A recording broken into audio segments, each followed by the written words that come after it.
ইতিহাসের সাক্ষী। ৬৫ বছর আগে ব্রিটেনের কাছ থেকে স্বাধীনতা পেয়েছিল ভারত, আর সেই দেশভাগের মধ্যে দিয়ে তৈরি হয়েছিল নতুন রাষ্ট্র পাকিস্তান। ইতিহাসের সেই অবিস্মরণীয় মুহূর্তে ঘটনার কেন্দ্রে ছিলেন এমন দুজন চরিত্র যাদের ভালোবাসার গল্প আজও বোধহয় ভারতে সবচেয়ে বিখ্যাত প্রেম কাহিনী হয়ে আছে।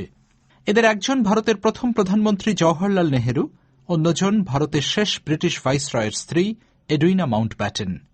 ইতিহাসের সাক্ষীর আজকের পর্বে থাকছে সেই প্রেমেরই গল্প এডুইনার সবচেয়ে ছোট মেয়ে Pamela হিক্সের বিবরণীতে। Long years ago, we made a tryst with destiny, and now the time comes when we shall redeem our pledge. 1947 সালের আগস্টে স্বাধীন ভারতের সংসদে এই ঐতিহাসিক ভাষণ দিয়েছিলেন ব্রিটিশ শাসনোত্তর ভারতের প্রথম প্রধানমন্ত্রী Jawaharlal Nehru. At the stroke of the midnight hour, when the world sleeps, India will awake to life and freedom. ভারতে ব্রিটেনের শেষ ভাইসরয় লর্ড মাউন্টব্যাটেনকে নেহেরু কিন্তু সেদেশে আরও কিছুদিন থেকে যেতে বলেছিলেন গভর্নর জেনারেল হিসেবে। পদটা মূলত আলংকারিক হলেও গুরুত্বে কোনো অংশে কম ছিল না। লর্ড মাউন্টব্যাটেনই ব্রিটেন থেকে ভারতে ক্ষমতার হস্তান্তরের আর তাড়াহুড়ো করে করা দেশভাগের তদারকি করেছিলেন, যাতে লক্ষ লক্ষ লোক ঠাঁই নাড়া হয়েছিলেন, মারা গিয়েছিলেন অসংখ্য মানুষ, আর ইতিহাসে তা মানুষের সবচেয়ে বড় স্থানান্তর হিসেবেই চিহ্নিত হয়ে আছে। সে সময় মাউন্টব্যাটেনের পাশেই ছিলেন তাঁর স্ত্রী এডুইনা, অত্যন্ত গ্ল্যামারাস, রাজা সপ্তম এডওয়ার্ডের কন্যা সমা আর প্রচুর ধনসম্পত্তির উত্তরাধিকারিণী। কিন্তু মাউন্টব্যাটেন দম্পতির বিবাহ বহির্ভূত প্রেম আর কেচ্ছা কেলেঙ্কারি নিয়েও নানা গুজব ছিল বাতাসে। আর এখন সদ্য স্বাধীন ভারতেও শুরু হল এক নতুন জল্পনা। পণ্ডিত নেহেরু আর এডুইনা মাউন্টব্যাটেনের মধ্যেও কি প্রেম চলছে? এডুইনার ছোট মেয়ে পামেলার বয়স তখন 18। তিনি কিন্তু বিশ্বাস করেন সেই সম্পর্কটা প্রচলিত অর্থে পরকীয়া প্রেমের ছিল না, কিন্তু তার মা ও পণ্ডিত নেহেরু একে অপরকে অবশ্যই গভীরভাবে ভালোবাসতেন। My mother and Panditji loved each other dearly. They really, really loved each other. That old expression of soulmates is true in this case.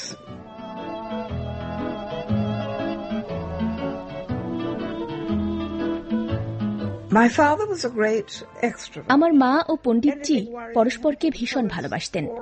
পুরনো আমলে যেমন বলা হতো না, তারা যেন ছিলেন আত্মার আত্মীয়। আমার বাবা ছিলেন বহির্মুখী স্বভাবের, যা নিয়েই তিনি চিন্তায় পড়তেন সব আমাদের সঙ্গে খোলাখুলি বলতেন। মা কিন্তু ছিলেন সম্পূর্ণ উল্টো স্বভাবের, ভীষণ অন্তর্মুখী। তারা অবশ্যই একে অপরের দারুণ সঙ্গী ছিলেন, নইলে তাদের বিয়েটা এতদিন টিকত না। কিন্তু তিনি যে নিঃসঙ্গ ছিলেন, ভীষণ নিঃসঙ্গতা আর হতাশায় ভুগতেন, তা অস্বীকার করার উপায় নেই।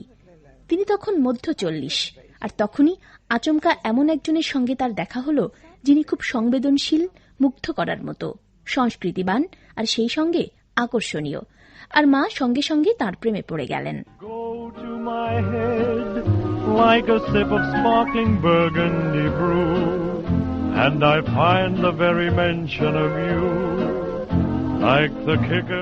জওহরলাল নেহেরু পড়াশোনা করেছিলেন ব্রিটেনের প্রাইভেট স্কুল ইটনে আর কেমব্রিজ বিশ্ববিদ্যালয়ে।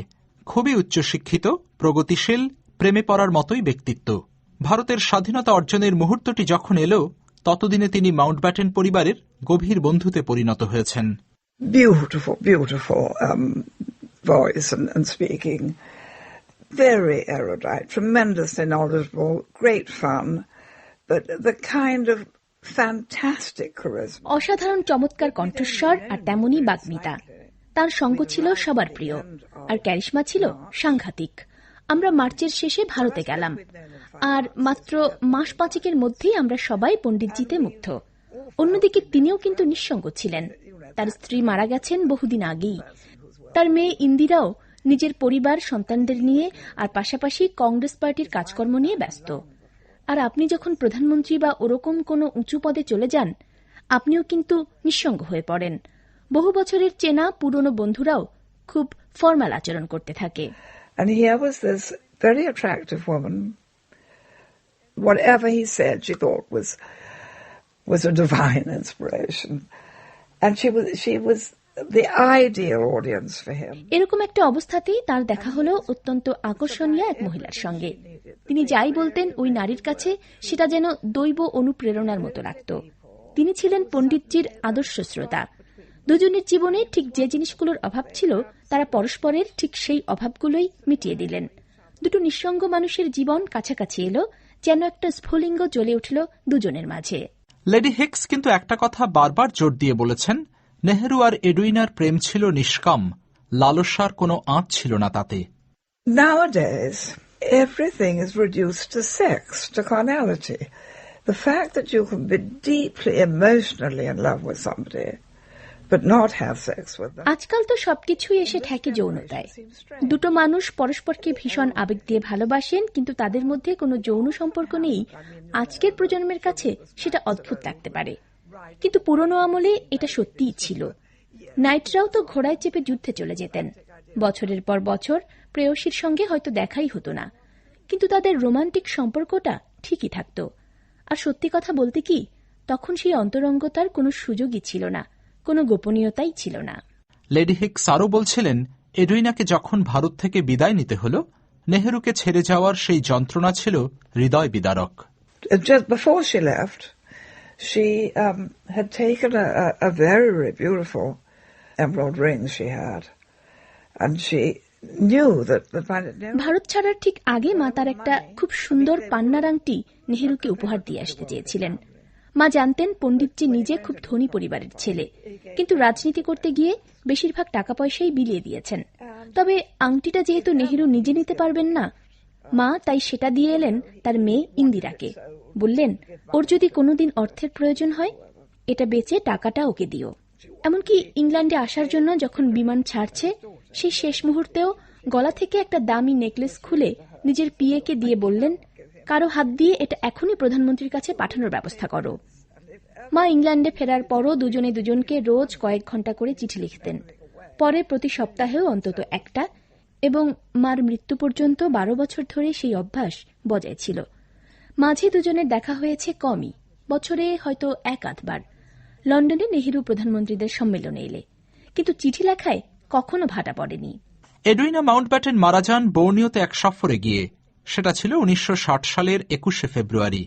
তখন তার বয়স মাত্রই 58 বছর, আর মৃত্যুর পর তাঁর শয্যার পাশে পাওয়া গিয়েছিল নেহেরুর লেখা এক গুচ্ছ চিঠি। And so they were brought back to us. And in her will, she had left my father all the letters.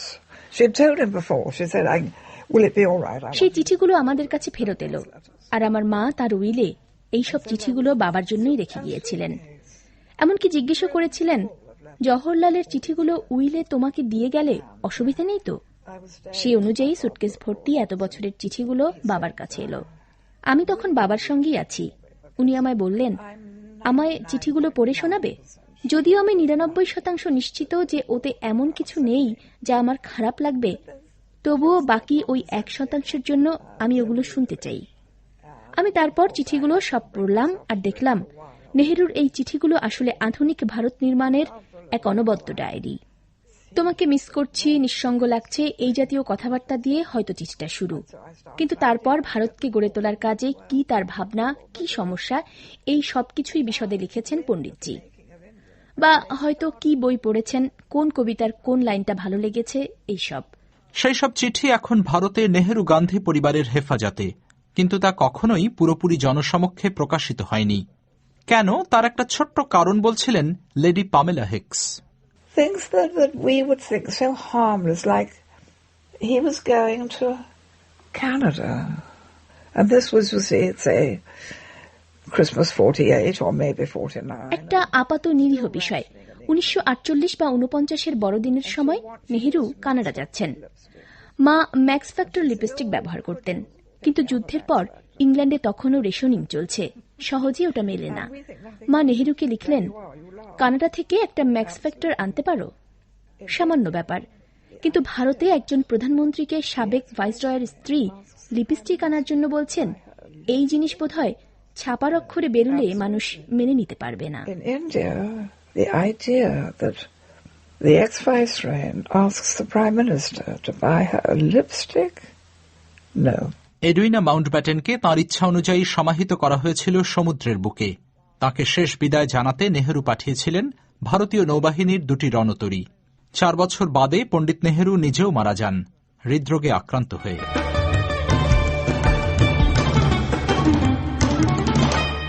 কয়েক ঘণ্টা করে চিঠি লিখতেন, পরে প্রতি সপ্তাহেও অন্তত একটা, এবং মার মৃত্যু পর্যন্ত 12 বছর ধরে সেই অভ্যাস বজায় ছিল।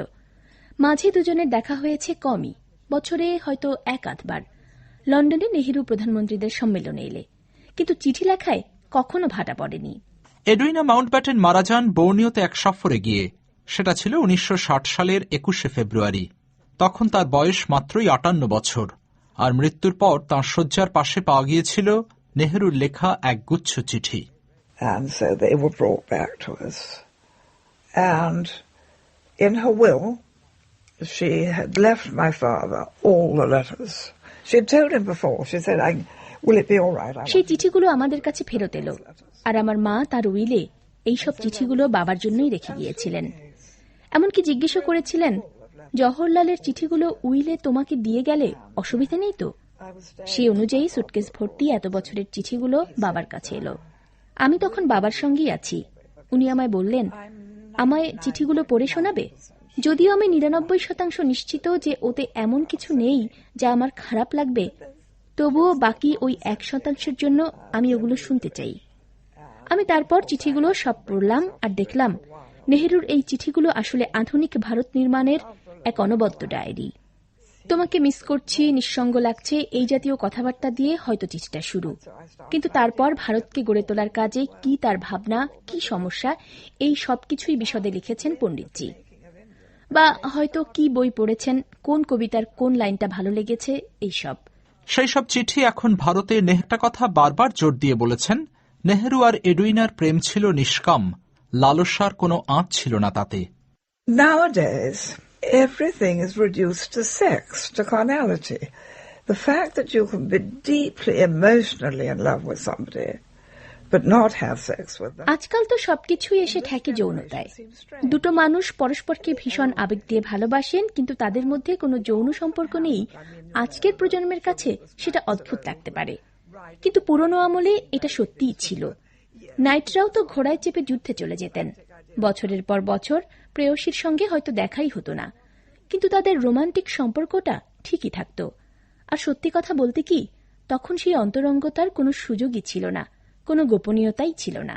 লেডি হিক্স আরও বলছিলেন, এডুইনাকে যখন ভারত থেকে বিদায় নিতে হল, নেহেরুকে ছেড়ে যাওয়ার সেই যন্ত্রণা ছিল হৃদয় বিদারক। Just before she left, she had taken a very, very beautiful emerald ring she had, and she knew that Bharat ছাড়ার ঠিক আগে মা তার একটা খুব সুন্দর পান্নার আংটি নেহেরুকে উপহার দিয়ে আসতে চেয়েছিলেন। মা জানতেন পণ্ডিতজি নিজে খুব ধনী পরিবারের ছেলে, কিন্তু রাজনীতি করতে গিয়ে বেশিরভাগ টাকা পয়সাই বিলিয়ে দিয়েছেন। তবে আংটিটা যেহেতু নেহেরু নিজে নিতে পারবেন না, মা তাই সেটা দিয়ে এলেন তার মেয়ে ইন্দিরাকে। বললেন, ওর যদি কোনোদিন অর্থের প্রয়োজন হয়, এটা বেচে টাকাটা ওকে দিও। এমনকি ইংল্যান্ডে আসার জন্য যখন বিমান ছাড়ছে, সেই শেষ মুহূর্তেও গলা থেকে একটা দামি নেকলেস খুলে নিজের পিএকে দিয়ে বললেন, কারো হাত দিয়ে এটা এখনই প্রধানমন্ত্রীর কাছে পাঠানোর ব্যবস্থা করো। মা ইংল্যান্ডে ফেরার পরও দুজনে দুজনকে রোজ সমা আর প্রচুর ধন সম্পত্তির উত্তরাধিকারিণী। কিন্তু মাউন্টব্যাটেন দম্পতির বিবাহ বহির্ভূত প্রেম আর কেচ্ছা কেলেঙ্কারি নিয়েও নানা গুজব ছিল বাতাসে। আর এখন সদ্য স্বাধীন ভারতেও শুরু হলো এক নতুন জল্পনা। পণ্ডিত নেহেরু আর এডুইনা মাউন্টব্যাটেনের মধ্যেও কি প্রেম চলছে? এডুইনার ছোট মেয়ে পামেলার বয়স তখন 18। তিনি কিন্তু বিশ্বাস করেন সেই সম্পর্কটা প্রচলিত অর্থে পরকীয়া প্রেমের ছিল না, কিন্তু তার মা ও পণ্ডিত নেহেরু একে অপরকে অবশ্যই গভীরভাবে ভালোবাসতেন। My mother and Panditji loved each other dearly. They really, really loved each other. That old expression of soulmates is true in this case.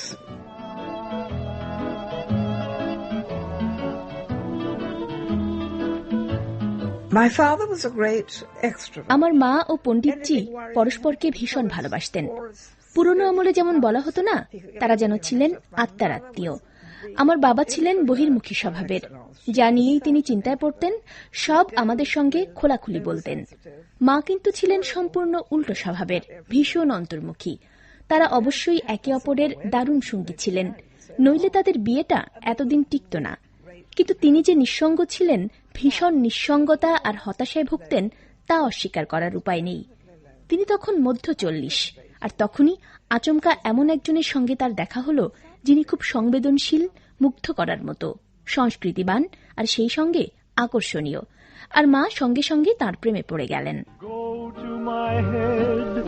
Like a sip of sparkling burgundy brew, and I find the very mention.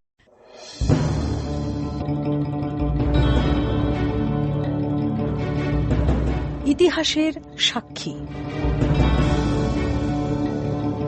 ৬৫ বছর আগে ব্রিটেনের কাছ থেকে স্বাধীনতা পেয়েছিল ভারত, আর সেই দেশভাগের মধ্যে দিয়ে তৈরি হয়েছিল নতুন রাষ্ট্র পাকিস্তান। ইতিহাসের সেই অবিস্মরণীয় মুহূর্তে ঘটনার কেন্দ্রে ছিলেন এমন দুজন চরিত্র যাদের ভালোবাসার গল্প আজও বোধহয় ভারতে সবচেয়ে বিখ্যাত প্রেম কাহিনী হয়ে আছে। এদের একজন ভারতের প্রথম প্রধানমন্ত্রী জওহরলাল নেহেরু, অন্যজন ভারতের শেষ ব্রিটিশ ভাইসরয়ের স্ত্রী এডুইনা মাউন্টব্যাটেন। ইতিহাসের সাক্ষীর আজকের পর্বে থাকছে সেই প্রেমেরই গল্প এডুইনার সবচেয়ে ছোট মেয়ে পামেলা হিক্সের বিবরণীতে।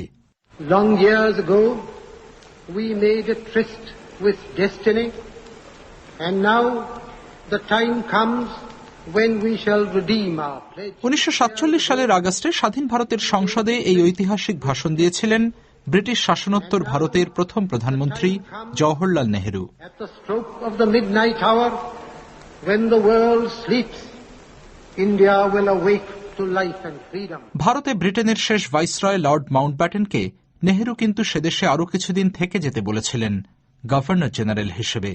পদটা মূলত আলংকারিক হলেও গুরুত্বে কোনো অংশে কম ছিল না। লর্ড মাউন্টব্যাটেনই ব্রিটেন থেকে ভারতে ক্ষমতার হস্তান্তরের আর তাড়াহুড়ো করে করা দেশভাগের তদারকি করেছিলেন, যাতে লক্ষ লক্ষ লোক ঠাঁই নাড়া হয়েছিলেন, মারা গিয়েছিলেন অসংখ্য মানুষ, আর ইতিহাসে তা মানুষের সবচেয়ে বড় স্থানান্তর হিসেবেই চিহ্নিত হয়ে আছে। সে সময় মাউন্টব্যাটেনের পাশেই ছিলেন তাঁর স্ত্রী এডুইনা, অত্যন্ত গ্ল্যামারাস, রাজা সপ্তম এডওয়ার্ডের কন্যা। জওহরলাল নেহেরু পড়াশোনা করেছিলেন ব্রিটেনের প্রাইভেট স্কুল ইটনে আর কেমব্রিজ বিশ্ববিদ্যালয়ে। খুবই উচ্চশিক্ষিত, প্রগতিশীল, প্রেমে পড়ার মতোই ব্যক্তিত্ব।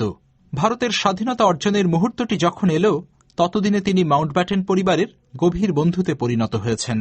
Beautiful, beautiful voice and speaking.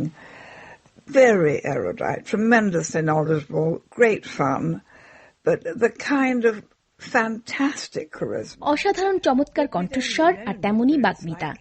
তার সঙ্গ ছিল সবার প্রিয়, আর ক্যারিশমা ছিল সাংঘাতিক। আমরা মার্চের শেষে ভারতে গেলাম, আর মাত্র মাস 5 মধ্যেই আমরা সবাই পণ্ডিতজিতে মুগ্ধ। অন্যদিকে তিনিও কিন্তু নিঃসঙ্গ ছিলেন। তার স্ত্রী মারা গেছেন বহুদিন আগেই। তার মেয়ে ইন্দিরাও নিজের পরিবার, সন্তানদের নিয়ে আর পাশাপাশি কংগ্রেস পার্টির কাজকর্ম নিয়ে ব্যস্ত। আর আপনি যখন প্রধানমন্ত্রী বা ওরকম কোনো উঁচু পদে চলে যান, আপনিও কিন্তু নিঃসঙ্গ হয়ে পড়েন। বহু বছরের চেনা পুরনো বন্ধুরাও খুব ফর্মাল আচরণ করতে থাকে। And here was this very attractive woman. Whatever he said, she thought was a divine inspiration. And she was the ideal audience for him. এরকম একটা অবস্থাতেই তার দেখা হলো অত্যন্ত আকর্ষণীয় এক মহিলার সঙ্গে। তিনি যাই বলতেন ওই নারীর কাছে সেটা যেন দৈব অনুপ্রেরণার মতো লাগত। তিনি ছিলেন পণ্ডিতজির আদর্শ শ্রোতা। দুজনের জীবনে ঠিক যে জিনিসগুলোর অভাব ছিল, তারা পরস্পরের ঠিক সেই অভাবগুলোই মিটিয়ে দিলেন। দুটো নিঃসঙ্গ মানুষের জীবন কাছাকাছি এলো, যেন একটা স্ফুলিঙ্গ জ্বলে উঠল দুজনের মাঝে। লেডি হিক্স কিন্তু